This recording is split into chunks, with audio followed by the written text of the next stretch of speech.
एक और बड़ा नतीजा NA 207 शहीद बेनज़ीराबाद आसिफ अली जरदारी यहां से जीत गए हैं और न सिर्फ जीते हैं बल्कि तकरीबन 1 लाख के मार्जिन से 96,000 के मार्जिन से ये सीट अपने नाम की है और 1,46,989 वोट हासिल किए हैं। जबकि शेर मोहम्मद रिंद ने आज़ाद उम्मीदवार 51,916 वोट यहां से हासिल किए हैं। तो इस तरह साबिक सदर आसिफ अली जरदारी ने ये सीट अपने नाम कर ली है। ये इलाका भी इनका अपना था। अच्छा, लेकिन जैसे हम बात कर रहे थे मैं ये अर्ज कर रहा हूं कि दुनिया में ऐसी मिसालें भी मौजूद हैं और स्टडी किया होगा इफ्तिखार साहब ने भी कि जहां माइनॉरिटी गवर्नमेंट्स होती हैं उनको निस्फ की अक्सरियत वहां पे हासिल नहीं होती, लेकिन कोई और भी हुकूमत बनाने की पोजीशन में नहीं होता। आपकी बात काट रही हूँ मैं यहाँ पे, लेकिन क्योंकि यहाँ पे हमारे पास PP 223 का रिजल्ट हमारे सामने आ गया है, जहां पर नाजुक करार जो है पाकिस्तान मुस्लिम लीग नून के कैंडिडेट ये 35,497 वोट्स लेके ये कामयाब हुए हैं। जबकि दूसरी जानब तो फैल नून जो कि इंडिपेंडेंट कैंडिडेट हैं ये 16,790 वोट लेकर यहाँ कामयाबी है और इसको नजाकत कहीं नजर नहीं आ रही। नाजिक ने जो है ये सीट अपने नाम कर ली है और यहाँ पे कोई नाजुक इसके बाद मुल्तान का तो फैसला फिर हो गया। अगर ये सीट उधर चलेगी तो 4 सीट उधर की 5 ये PP की है ना।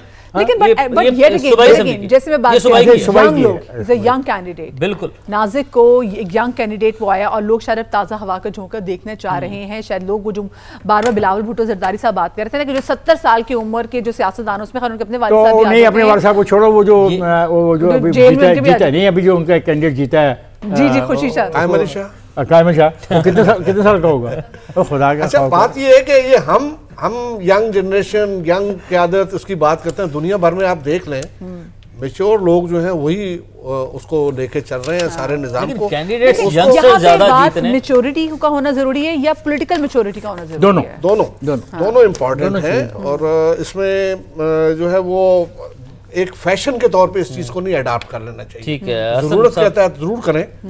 कोई खबर आई है, बस एक नतीजा और आ गया MKM के लिए एक और अच्छी खबर। और उनके जो एक PS 98 सूबाई असम्बली की नशिस्त 98 और कराची शर्की 2 से ये नशिस्त है। अरसलान परवेज है MKM के 13,903 वोट लेकर के ये कामयाब हो गए और जमात इस्लामी के यहाँ अम्माद खान थे वो 5,551 वोट लेकर दूसरा नंबर यंग कैंडिडेट। तो ये अब बता दिया लोगों ने भी ना कि लोग जो है वो जरा नए चेहरे भी देखना चाहते हैं एंड प्रॉमिसिंग फेस नहीं कर दिया हमें।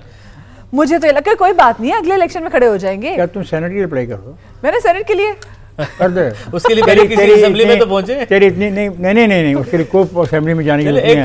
एक और जवान कर दो एक और जवान ने एक और हल्का अपने नाम कर लिया है। NA 38 करक का इलाका है। शाहिद अहमद आजाद कैंडिडेट और 1,18,056 वोट लिए हैं और मध्य मुकाबले JUIFA के शाह अब्दुल अजीज 40,965 वोट लेकर वो यहाँ से हार गए। अब तो बड़ा मार्जिन जी। अच्छा, शाह अब्दुल अजीज जो है वो उन मुनफरद लोगों में है जिन्होंने अपनी कैंपेन, इससे पहले मैं 2002 की बात कर रहा हूँ कि साइकिल पे उन्होंने अपनी कैंपेन चलाई थी और वो उसमें जीते थे।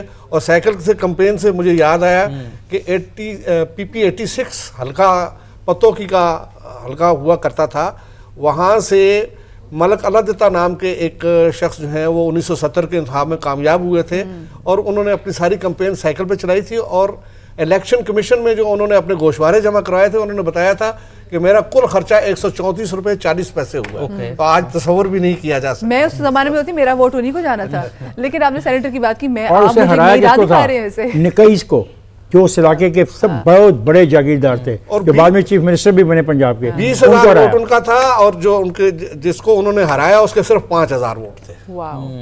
तो देखें ना, ऐसी हमारी हिस्ट्री में ऐसी बहुत सारी चीज़ें हैं जिनको हमें याद रखनी चाहिए। खैर, लेकिन हिस्ट्री में आपको ये भी देखना चाहिए कि बहुत सी ऐसी चीज़ें पाकिस्तान में हुई हैं जो जहाँ पर जुल्म हुआ है और बाद में जिन्होंने इसको अप्रिशिएट किया तो बाद में वही जुल्म उनके साथ भी हुआ है और जुल्म करने वाले बाद में खुद में जुल्म का निशाना भी बने हैं। सो ये ज़रूर सीखना चाहिए और मेरे ख्याल से एक नया आगाज़ होना चाहिए, एक नई सुबह होनी चाहिए और अच्छे एंड पे और मतलब अच्छे नोट पे एक नई हुकूमत का मेरे ख्याल से ये आगाज़ ही बड़ा ज़रूरी है।